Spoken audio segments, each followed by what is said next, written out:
Hello, everyone. Welcome to the Matchbook Horse Racing podcast, where we are building up to another excellent weekend's racing. The feature being the Coral Eclipse. We've got 4 races from Sandown, 3 races from Haydock to preview for you. They're all the ITV races, essentially. ITV's Adele Mulrennan was in fine form for us on the pod last week. So we haven't got her back this week. No, we will have Adele back. She's very much a member of the team, but we move on to pastures new as far as the racing previews go this weekend, and joined by Sam Turner. How are you, Sam? Good form, thank you, Tom. Yeah, all good. Looking forward to a good weekend. Excellent. By Matchbook's own, he's one of our own, Micheál. Deasy, you all right, Deasy? Very good, Tom. Very good. Great fun. Understated as ever. That'll change throughout the pod. And Steve J's always got something to moan about, always got an axe to grind. So I wonder what that might be today, Jonesy. Anything you want to have a good old whinge about today on the pod, Jonesy? No, life's very good. It's all grand. Come on. Didn't get the grey T-shirt memo, did he? No, disappointing. Disappointing, but that's okay. He'll get there. Let me remind you of the offer, everyone. The ongoing Matchbook offer is for new customers only, and it is 0% commission on all sports for 30 days. So we've got Wimbledon ongoing, we've got the Euros ongoing, we've got lots of serious racing coming your way this weekend, the July meeting next week, and into July as well. Plenty of excellent racing. So there's lots of sports that you can use that 0% commission on. That is for 30 days from when you sign up. New customers only to Matchbook, and you must use the bonus code INSIGHTS for that. You're likely to be getting best odds anyway with the exchange, but you are even more likely to be doing so with 0% commission on all sports. 18 plus, be gamble aware, use the bonus code INSIGHTS. Right, let's get stuck into the previews, and we are going to start with the forerunner affair, which is the Coral Eclipse. So that's a shame that we've only got 4, but I'm going to counter that by saying it's a good 4 in the form of Micheál, St Mark's Basilica, Adabe and El Drama. 2.5, just edging it, though it's very close, Micheál, 2.75 St Mark's Basilica, Adabe 4.5, and then 34.0 El Drama. I'm going to come to Steve first. You can have a whinge about the size of the field if you want, Jonesy. So it is just the 4. I think that's a shame to some extent, but certainly 3 of the horses you'd want to show up have. Absolutely. You better to have quality and quantity in Grade 1 races, Group 1 races, in my opinion. I know people moan about this, like this is a new thing, especially over jumps. This is what does annoy me. Over jumps, to say, oh, it wasn't like it was back in the day. Yeah, actually, it was, because they said it after the Tingle Creek, when Altior came out of the Tingle Creek. They said, oh, no, there used to be 20 runners in the Tingle Creek. In the 90s, there was about something like an average of about 5.3. And it was a handicap for the early part of the 90s. Anyway, that's Sandown over jumps. This is the Coral Eclipse. There's 4 runners. Micheál is obviously one of the best horses in the world. He showed that last season when he won the French Derby, and then he won again in France. And then he went over to Saudi, won the big race there on dirt. We like giving it to the Americans on dirt. They think they're the best because they're the only ones that race on dirt, and that just shows you that it's nonsense.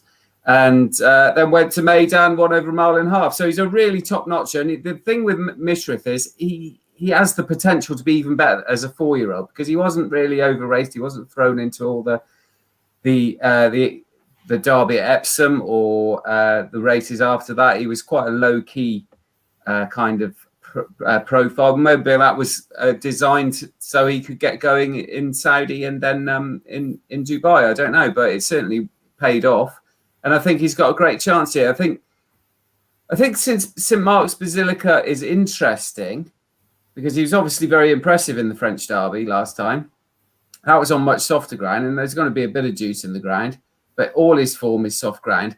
And the thing was at Chantilly, he did have the best of the draw, which is absolutely crucial. And I know he looked a good horse there, but he had everything in his favour. This is going to be a smaller field on faster ground where he hasn't got a draw that is a big advantage, if you know what I mean. So he could end up being the best 3-year-old over this sort of distance this season. But I'm going to stick with Micheál. I think he's the solid. He sets the standard that St Mark's Basilica's got to aim at.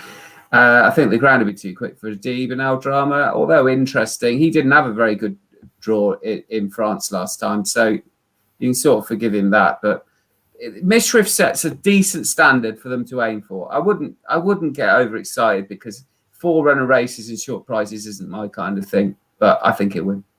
Okay, Micheál for you. Sam, I know you're in that camp as well. Can I gauge the level of confidence about Micheál from you? And also, can you touch on the likely pace in the race, if you don't mind? The pace I thought might come from El Drama.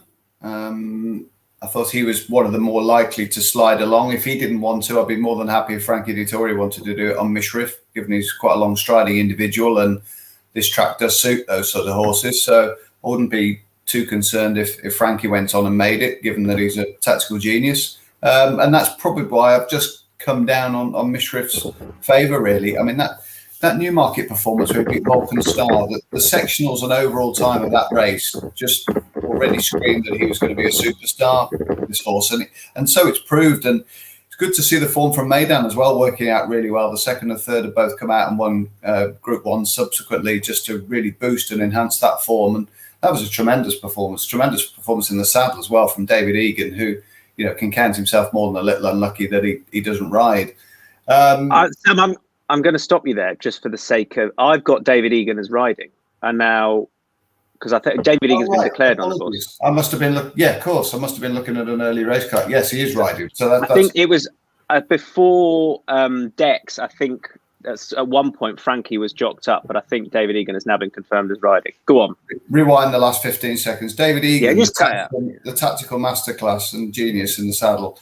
I'm just going to stick with Micheál. I think his form stands up to pretty close scrutiny. I like the fact that he's had a good long break. He's been trained for this, whereas St Mark's Basilica, who I really do respect, and has obviously got a very sharp turn of foot, which could be put to good use here.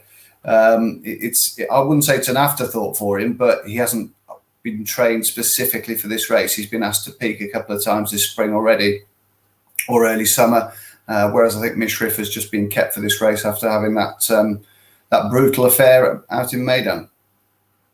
And I feel like your level of confidence, you're probably a similar path to Jonesy. It's not sort of a max stake bet, but you're going to select one. It's going to be Micheál with a decent level of confidence that he's the right favourite anyway. Yeah, all I wouldn't want is this to be a bit of a jog round. That would be my concern about it. It'd probably be about a 7 out of 10 for me, because obviously St Mark's Basilica has shown the ability to quicken in those French races and quicken well. Micheál is more of a long striding galloper, really strong stayer at 10. I think if he's upside St Mark's Basilica with a furlong to run, I think he'll probably out-muscle him. He's a bit of a bruiser, but yeah, I just wouldn't want this to turn into a dawdle, really.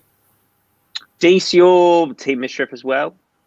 Yeah, the lads have it well covered there. Like, this was some race when the initial entries were there, but she's after cutting up a lot, and I just think Micheál is absolutely top class. We know he's top class already, and like, this is probably the start of him probably going to the Judman next, and maybe the Arc or something at the end of it. Like, I mean, he's going to go for all the big things, and like St Mark's Basilica, I actually thought today O'Brien might have been a bit out of form, and then I just had a quick look at him there, and like, his last 10 runners have all finished in the top 3, at least 10 out of 11 runners, so he's going well. But I'm just going to stick with Micheál for all the reasons the lad said. He's battle hard, he's top class. And like St Mark's Basilica, you wouldn't really know what he's after beating France for all. He's been very good, and he has a lot of very soft ground form. I don't think it's going to be that soft to Sandown, so I'm just going to stick with Micheál, although I wouldn't be putting a huge bet on him. There's better races this weekend for betting, I think. And I'm going to bring up the quadruple with Micheál and probably a similar level to Sam as well, as far as confidence of the bet, at 2.5. I mean, if St Mark's Basilica deposes him as favourite, I think that's just plain wrong. I think Micheál has to go off at the head of the market. I think that the track will suit his style. I think he will just sit off the pace, and the outsider may well be the one to make it, as Steve suggested.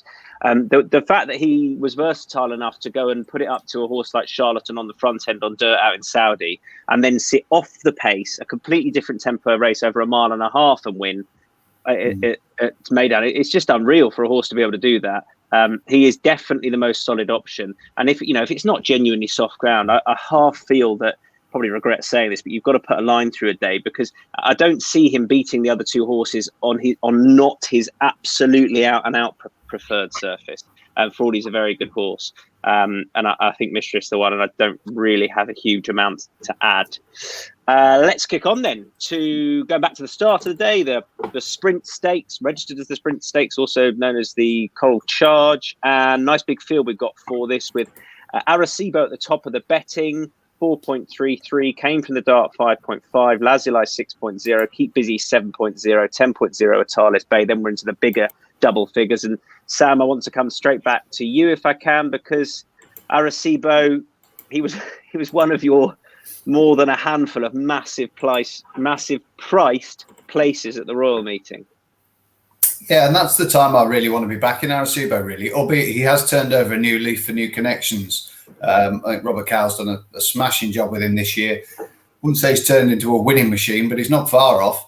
And obviously the Ascot performance was a really stylish one. But he does come here off the back of quite a hard race that day, and I prefer a couple of horses that have probably been trained for this specifically. One, which I couldn't believe didn't run in the King's Stand, and that was Came from the Dark, who I thought it would be absolutely perfect for him to come from the back, really, in that sort of race, as Arecibo did.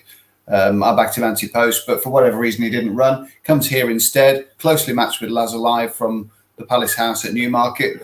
Thought Came from the Dark was a bit unlucky that day. He's that type of horse, really. He just needs to be smuggled into a race. He needs a bit of fortune. He needs the pace to collapse. It didn't quite collapse in time for him, and he was narrowly beaten. But I think those two, they've both been off for a couple of months. I don't mind that. A couple of good target trainers as well. Lazuli has improved quite significantly this year and handles the track. Came from the Dark hasn't been here yet, I don't think.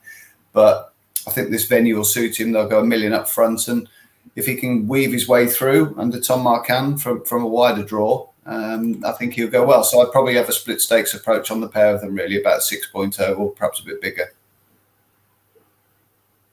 Split stakes on those two selections then, just to confirm those, as Lazuli and Came from the Dark. This is best bet material race for you? Yeah, there was a good case for a few of them, but I really like Keep Busy. I think that she's a lovely filly, and like she ran very well behind Oxted at Ascot. Like she was only just missed out and hit the fourth. And then she came out again 2 weeks later and absolutely bolted up in a fillies race. Now, I think she's obviously running into her form. She wouldn't want it too soft. I know the ground is officially soft now, but hopefully it'll dry out a small bit. But I think that she could really be top class. And again, she's in form at the moment. I'm not Sam doesn't mind the break. I give serious thought to Came from the Dark as well. But the fact that he's been off for 2 months, he busy start to the season. And maybe he might just need this to sharpen up again. I'm hoping that Keep Busy just will use her recent race fitness to best effect. And she's a nice enough price as well. And I think she's going to go very, very close in this. Keep Busy is 7.0 under Ryan Moore. I'm going to stick up a couple if you don't mind. First of all, the horse I put up seemingly every week. I'm interested that Ainsdale's running again, actually. But he's got some good form in the book, and I did think that last week at Newcastle, if anything, he wasn't the right side. The race just developed a touch away from him. He's just a big price. He's much more a place bet than a win bet. But yeah, I want him on side again. More the insurance that I don't throw anything at the telly if he does actually go on and win. He is 17.0, I think, Ainsdale. And the main play, although I really like Lazuli, I do think that Marco Botti's horse, and they're in really good form. Atalis Bay put up a really good performance last time. I hope the ground just quickens up a touch. It should do, I think, as long as one of those thunderstorms doesn't hit. It doesn't have a huge amount to find with the likes of Lazuli and Arecibo, because he doesn't have the penalty. I suppose you've got a bit more to find with that horse. But I think he'll go out, and he and Lazuli will battle it out up top. And I'd venture that he'll be tough to peg back as well at Atalis Bay. I thought that the price he's at 10.0 was very fair, so I am going to stick with him as well. That'll be a split stakes level win and place, and with Ainsdale it'll be more on the place market. And I sent my tips over actually to Jonesy, and you've followed me in with Atalis Bay. Yeah, did I copy it right? Did I spell it right as well? Yeah, you nailed it. Well done. Oh, that's good. Yeah, good. Because I don't like to make mistakes when I copy you. But I think the thing you hit upon there, if it did rain, yeah, it might be because we're starting off on easiest ground. So if it did rain, that would temper my enthusiasm. He's massive price. If it dries out to even good to soft good, he's massive price. I thought he was well on top in the scurry at the finish. And the interesting thing about this race is, unlike the King's Stand, when Arecibo came from off a really fast pace, and so did Keep Busy, who I also like, I didn't think there was that much pace in this race. And Atalis Bay, last time in the scurry, made all the running, and I thought was well on top at the line. So he likes the track. He's probably going to be in the right position, I would hope, or certainly it's not going to be a disadvantage to be up top. And when you consider that 3-year-olds have a really good record in this race, I think it's 7 of the last 10 winners have been 3-year-olds from about 38% of the runners. And the other thing to note in that, Curious, Batash, and Wadi all have won this race in the last 6 years, had all won the scurry previously. So it's a really good trial for this race. And I think he's an improving sprinter who's coming up against horses that can't quite make an impression at Group 1 level. But Atalis Bay has got the potential to be a top sprinter. So I think he's a massive price. There we go. Atalis Bay at 10.0. Win and place, Jonesy. Win. No, look at it. That was sort of ominous, wasn't it? The way he said that. That was very creepy. Look, he's got. I mean, if that's your bag, backing those winning plays, I'm not convinced it's. I mean, he'd be in the right place. Yeah, he could easily be a saver, but I fancy him that much that I would rather double stakes on the win than go on the place. That's lovely. That's the way I would put it. Yeah, well argued. Atalis Bay for you in the win market outright. For the sprint stakes of the Coral Charge, let's kick on to the 205 at Haydock. 1 mile 6 for this contest, and it's a tricky but a very good race. This one, and it can be a bit of a pointer to a race like the Melrose in time. Dushan heads the betting at 4.0, and then 7.0 for Harlem Soul. Summer's Night is 8.0, 9.0 for Condor Sami, Contact 11.0. I'm not going to go through all the bigger prices. There are plenty of them. Dees, let's come to you first, pal. Who do you like and why? Yeah, I'm just been being boring and going for the favourite. I had a good look through these, but I just thought he was really good the last time. I thought he won very easily, and it was only his 4th start. His 2nd win in a row. He beat a Mark Johnson horse there called Glennigan, rated 83, but he was going away from him at the line. He's gone up a good bit now. I mean, he's up to 92 now, but I just think if you go back to the stretch the last 5 years, either Mark Johnson or William Haggis win it, and they usually have the 2nd or 3rd as well. So I think that this is something that they'll obviously target. And there's been a bit of money from already, so I'm just going to be boring and stick with the favourite as the most likely winner. Not boring. If he wins, it's not boring at all. 4.0 for Dushan at the top of that betting. I've found him very hard to oppose. Liked what he did. He was actually a touch easy to back at Musselburgh. Went out to 2.1. But then, yeah, thank you very much. Saved. But yeah, he was very impressive, and you can't really argue with a £7 rise. I'd just rather take the price about Harlem Soul at 7.0 personally, who I think is, also could be lightly treated up £4 for last time. I don't think you're going to want to get too far back here necessarily either. I'll come to that in the Old Newton Cup as well, but I'd just rather take that price in a race like this about Harlem Soul, and probably be a bit of a chicken and go win and place about Harlem Soul. The other horse I wanted about was Auriferous for Hayley Turner and Andrew Balding, who I thought was a massive price at 15.0 based upon, I think that frankly runs a fair effort. 78. He's hard to weigh up because he's finished second and third in his last 5 starts, so you might think, well, is he as touching genuine? I don't necessarily think he is. I just think this trip in a handicap might just suit that little bit better for the connections who tend to do well with this type of horse and target these sorts of races. So I thought Auriferous was worth another win and place bet as well, but I wouldn't be as confident as I am on Harlem Soul. Steve Jones, who do you like? Yeah, Harlem Soul for me.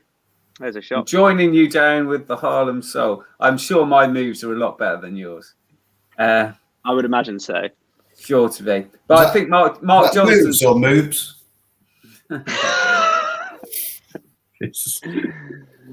Definitely. I tell you what, for those on those listening to the podcast, he's wearing white, and that's dangerous for the moves. Not like us. You see, the rest of us are wearing dark tops, much shrewder. There you go, Dees. Go on, Jonesy. Yeah, the man with the moves is Mark Johnston in these sort of races. I always think when you get to the Northumberland Plate that was last week, that's when to start backing Mark Johnston's 3-year-olds, mainly against older horses when they go up in trip to 1 mile and 6 and 2 miles. Harlem Soul's got that profile. He started off over 10 furlongs in novice races in small fields, and then last time straight into handicap at Ripon over 1.5 miles and won really nicely in the manner of a well-handicapped horse who was going to get better going up in distance. I think he should be okay from his wide draw, getting a nice position. He should just be able to roll along for a bit and then cut over with Sylvester de Souza in the saddle. And it's one of those really tricky races where, like Dees always says, handicap ratings don't really matter.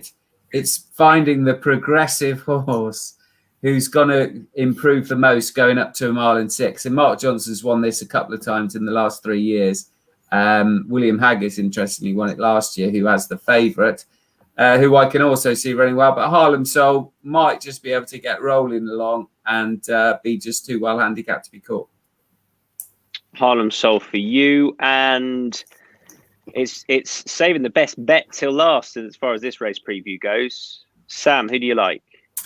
Well, I absolutely see the case for Dushan and to a slightly lesser extent Harlem Soul. I think could be a couple of thunderstorms around Haydock on Saturday. There's a sort of 70% chance of precipitation looking at one forecast, and possibility of a 5 or 6 millimeters of rain as well, which could also be rather intriguing and stir it up a little bit.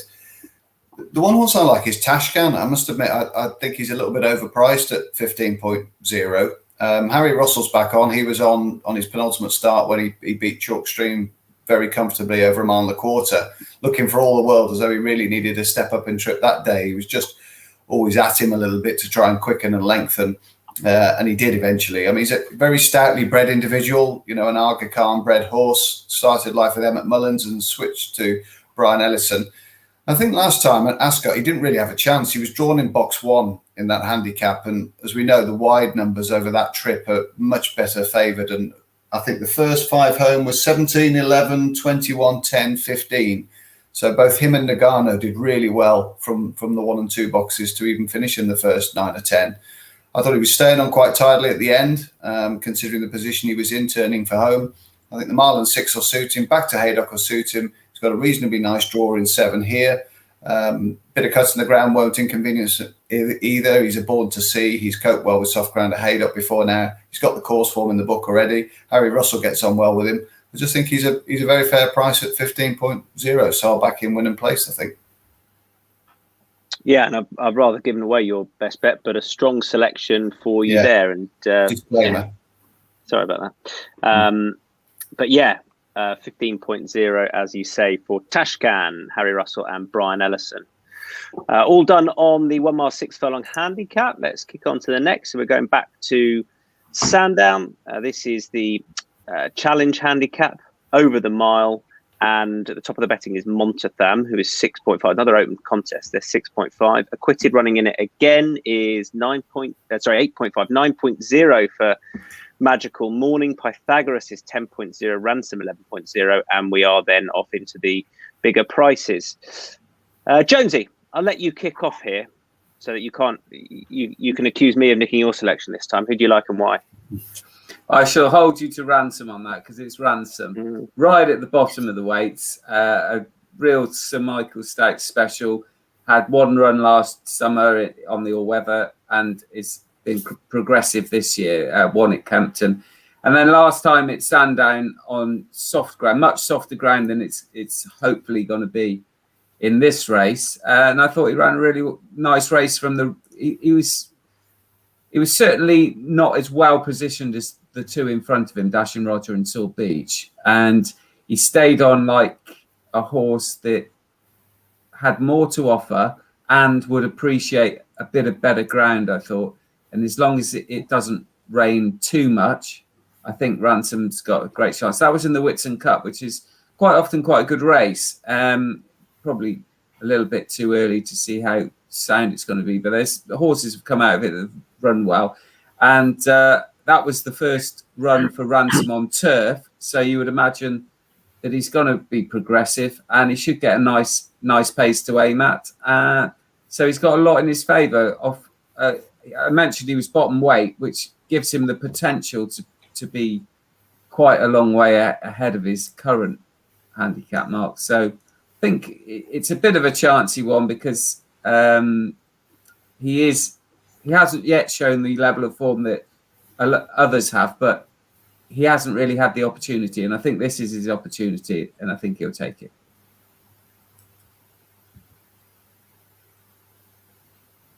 That is Ransom for Steve. Building up the tension there. My finger on the unmute button wasn't working. 11.0 for Ransom, David Egan, Sir Micheál Stout. Sam, who do you like and why? I'll keep it brief. Last year's winner, Montatham, he was 6-5 to win this last year. You can get 6.5 this time, so I don't think that's bad at all. A bit of pace on the outside, I think, here of him in the outside two boxes. So hopefully they press on, and young Adam Farragher is alive to that and can just sit in behind the speed. Very interesting rider, this lad. He's ridden 20 winners in Ireland, yet to get off the score sheet for William Haggis, but he rates him highly. I think he's even got a ride in the listed race later on. So there's a fair bit of trust there from William Haggis to Adam Farragher. Obviously a very talented pilot. He claims 5. These sort of races are absolutely ideal for him, and he's had plenty of experience in Ireland. So I don't think it'll be long before he's on the score sheet, and hopefully it's on Montatham.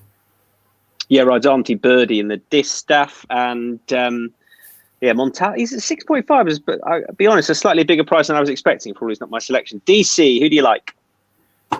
I'm just going for one that he kind of caught me eye last time. Plant the Dream. He finished third cars on Esplanade at Epsom the last time, and I was going through that race, and he was one of the first I rolled out. But he ran an absolute stormer, I thought. He blew the start, and he was absolutely flying home at the end. He just missed getting second. Didn't have much chance with the winner, but he's here now off the same mark. He's running off 90. Again, there was a similar race. Probably up to get against a few better horses here, but again, he's a decent price. He's a double figure price, so I would be going for him win and place, probably more place than win.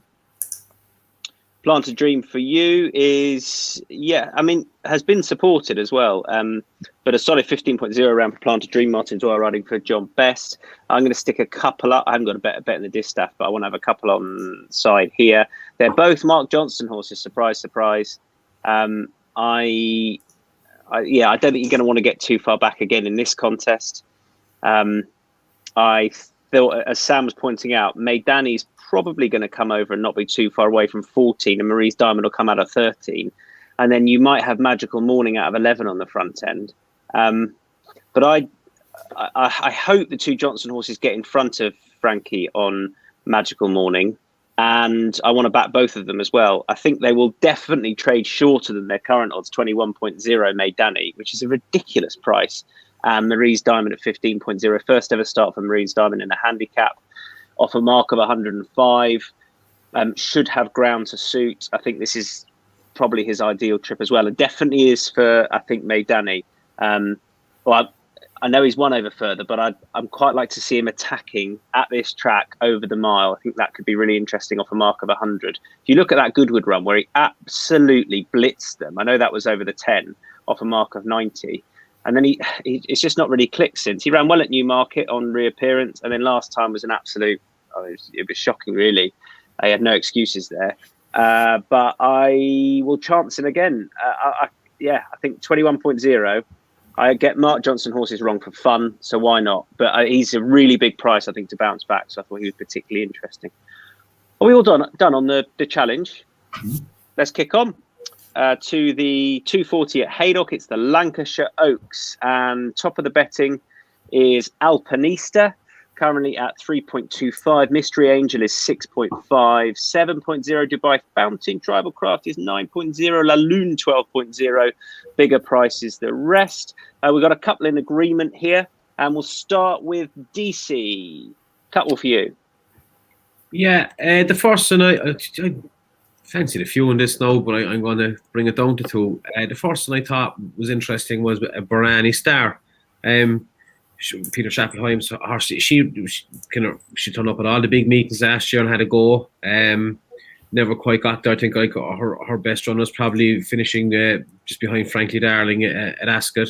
She made her reappearance there at Ayr in the middle of May and won by nearly 2 lengths. But I thought she was pretty impressive. No, she just came around the outside and won very well. Her trainer was even on about that he knew she'd improved and that he had a good bet offer at a decent price. She's been kept back for this. I mean, there was plenty of rest that she could have run in since, but she's been held back for this. She has a forced distance win on her CV, and again, she's double figure price, so I go for her winning place. And the other one I liked was La Lune. I know Jonesy fancies her as well. I just think she's been very good. Her last two runs. Her last win was only a few weeks ago at Haydock, where she beat Cabaletta, good soft ground over a mile and a half. She seems to be transformed this year, and again, she's a decent enough price as well. So I'm probably going to do both of them winning place. I'll give you the prices for those. La Lune is a 12.0 shot, which is looking at a fair enough price for La Lune, and Barani Star, who won at a big price last time, is 21.0, won at 17.0 last time. Deasy mentioned that Jonesy likes La Lune. What do you want to add to the argument, Steve? Just that it's all about the moon and the star, isn't it? Because as we all know, all French students know, La Lune is the moon. And I just don't think this is a very good Group 2 race. That's the starting point. And La Lune, I think, is much improved this season. Won at Nottingham and then again last time at Haydock, which I didn't think was the deepest Group 3 race, but she did it really well. She looks like she's improving, and I don't think she has to improve much. Alpinista, for me, at the top of the betting, she's been doing nothing that she's not entitled to do on her ratings. I mean, she had about half a stone in hand last time over another horse that runs Mackaway and only won a short head. So I wouldn't be worried taking her on, and La Lune is the one going forward. I think maybe people are looking at her form from last season and thinking she's not good enough, but she's better than that, and I think she'll prove it. And with that, I like the way you've teed that up perfectly for Sam Turner to come straight back at you. Not with any great confidence, Tom, and I wouldn't want tons of rain at Haydock. Otherwise, confidence in Alpinista. Well, I'm not even convinced she'd run, to be honest. I think she's been an on-runner a couple of times when it's turned soft, even though she appeared to handle it fine in France. So I can't quite understand the reasoning there. But she's very effective on top of the ground. I think she's a different class filly to some of these, if I'm honest. I think she'll keep progressing through the year. I think she won in spite of events, really, at Goodwood. 4 in a race, first time out.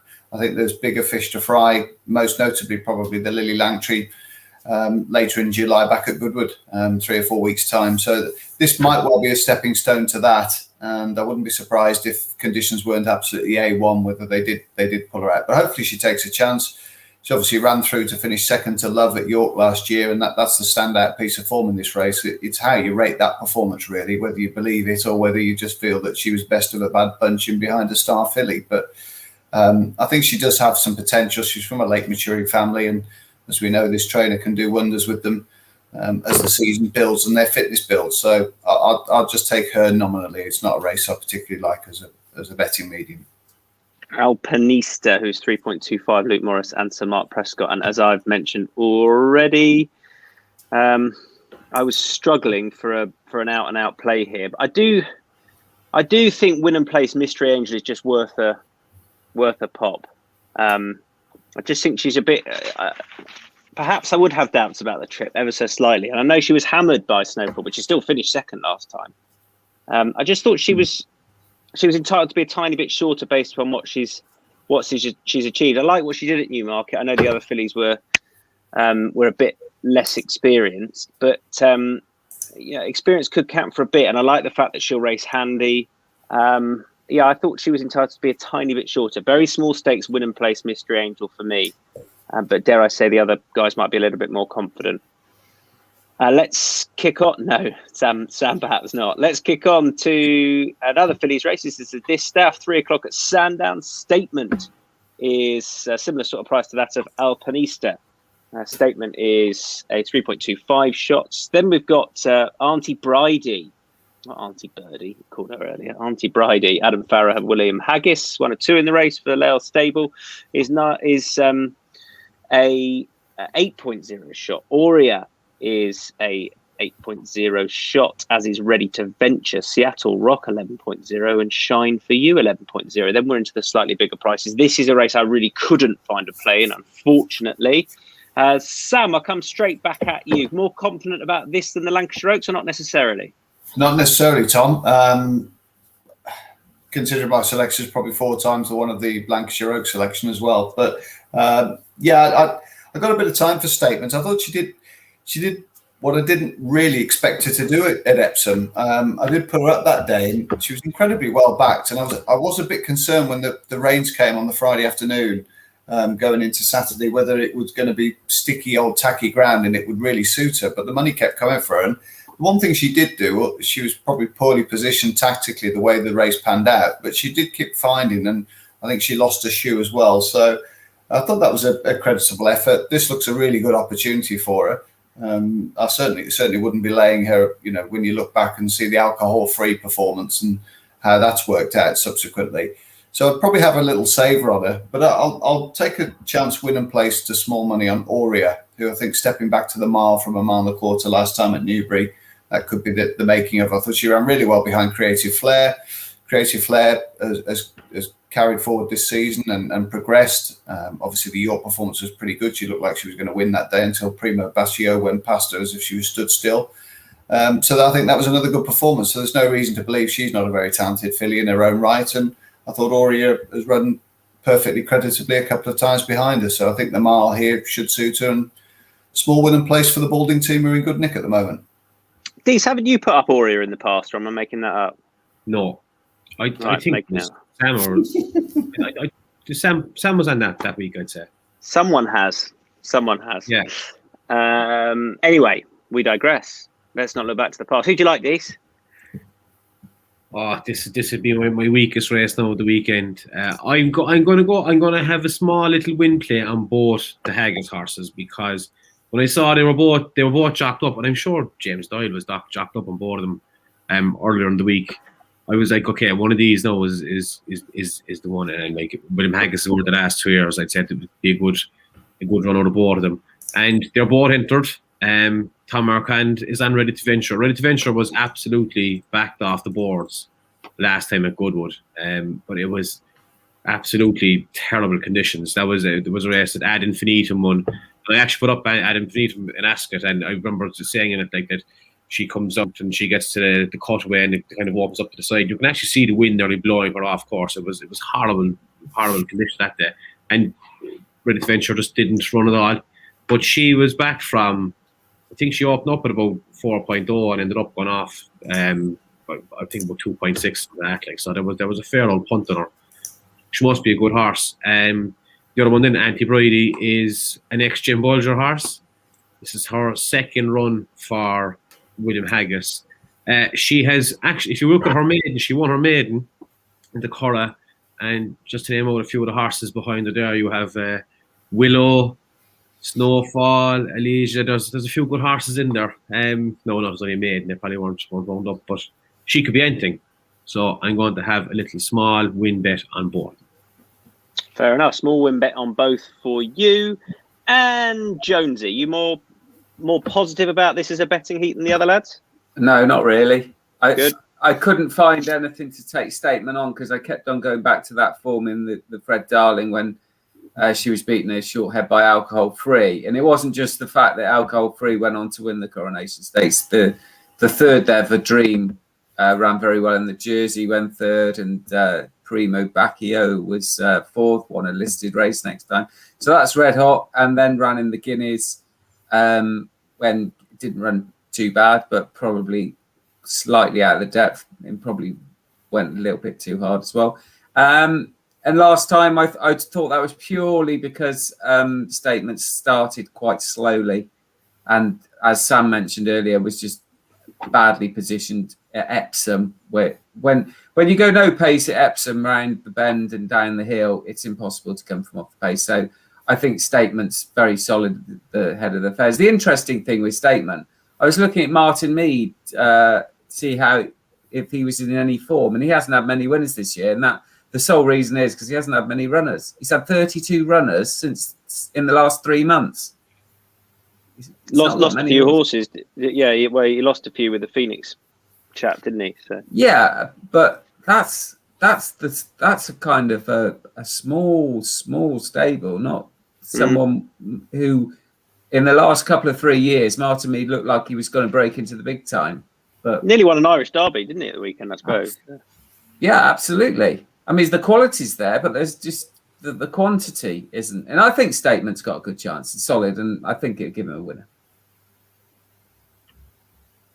In the same colours, I think, as Lone Eagle Statement. Right, that's us done with the Distaff. Let's move on to the Old Newton Cup. Love this race. Not easy to find the winner necessarily, but I'm a huge fan of the race. Right, it's 8.0 the field. I'm not going to run through every price. I'm just going to let you give your selections, gentlemen, and I'll give mine, of course, and then I will give you those prices.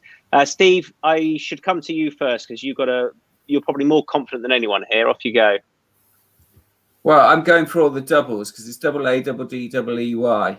I don't know whether they ran out of room for the Y, but it's hard. A day. Yeah, and I think that's a great reason to support a horse as well, based upon the spelling of the name.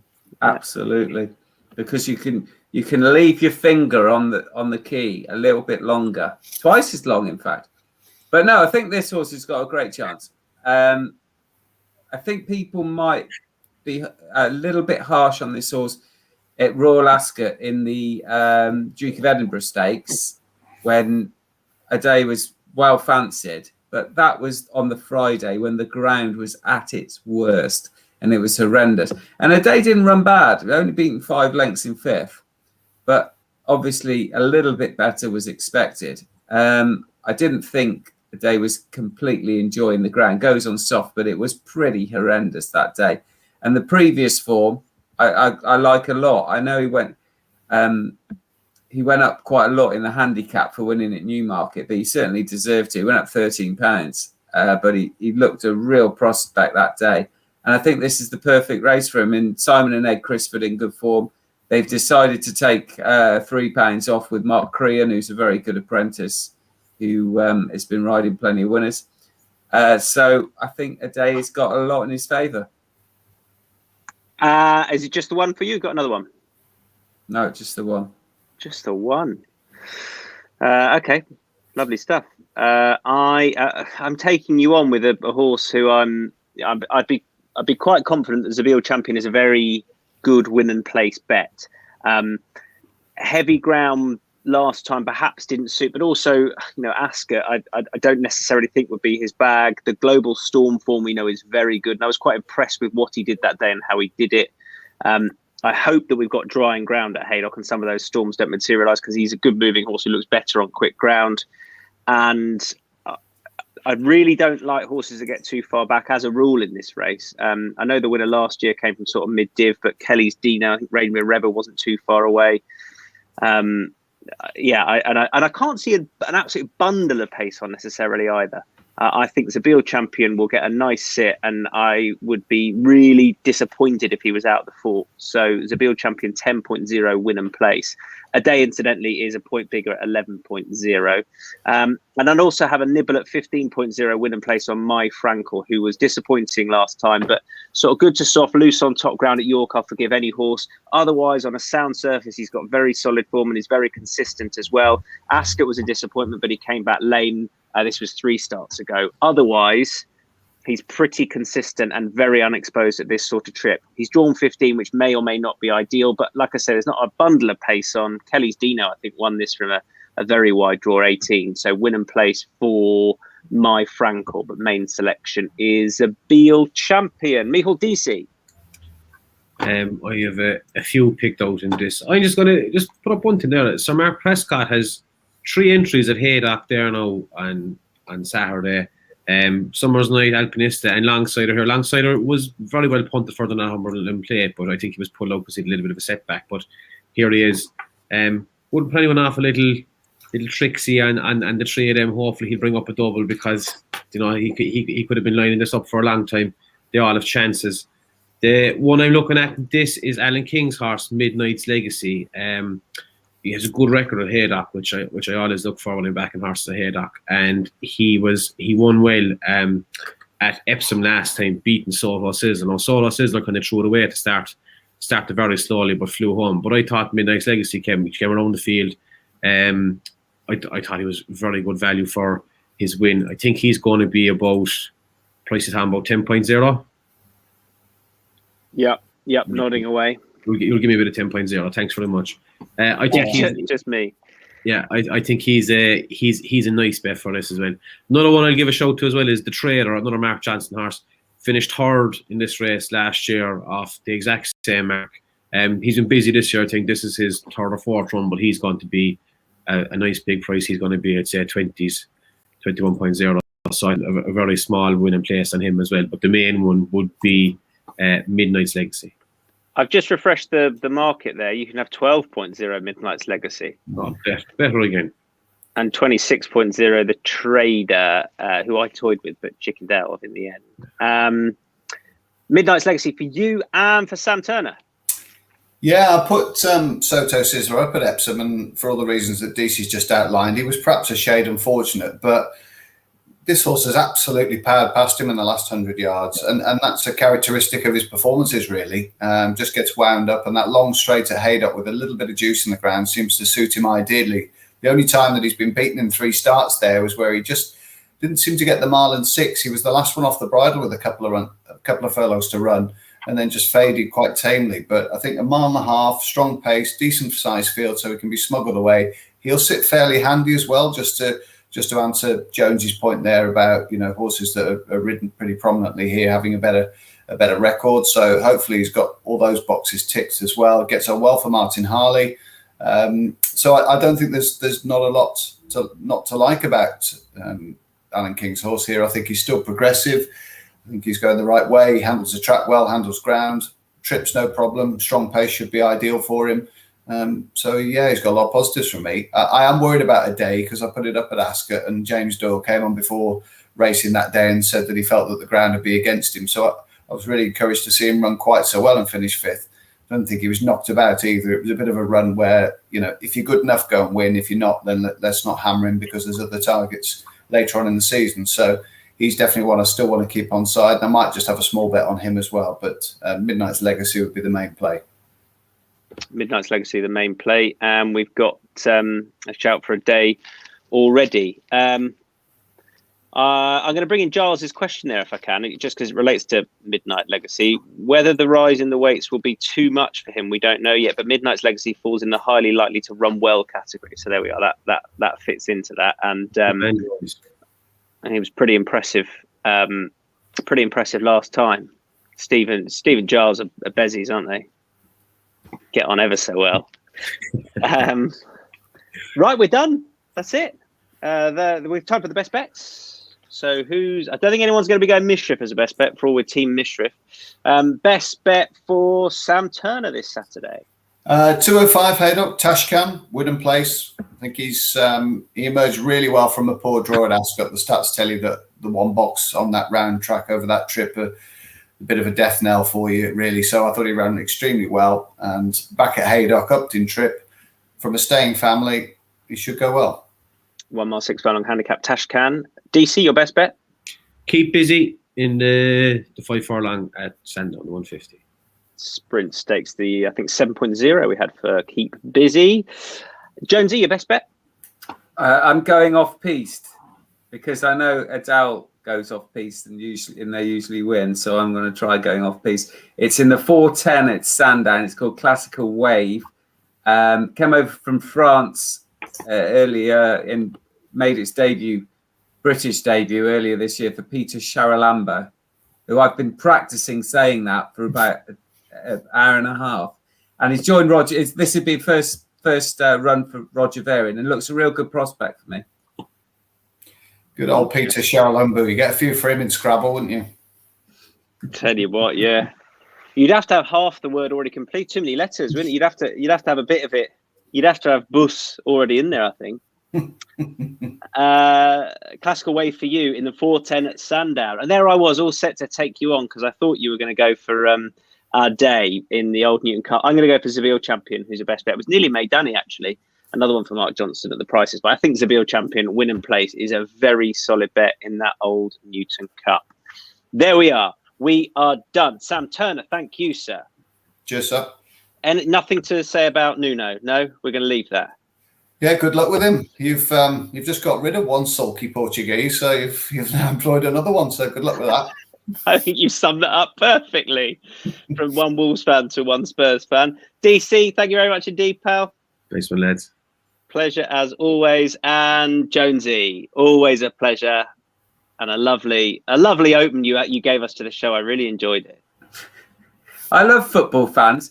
When he's on their side, he's the greatest thing ever. And as soon as he leaves, we're not interested in him anymore. He's useless. Oh, yeah, absolutely. Why would you be? Sounds about right. That's it for the Matchbook Horse Racing podcast this week. Don't forget to check out the Insights column where you can see all of the selections from the guys. That'll be up a little bit later on today or indeed tomorrow. And good luck this weekend. Bye-bye.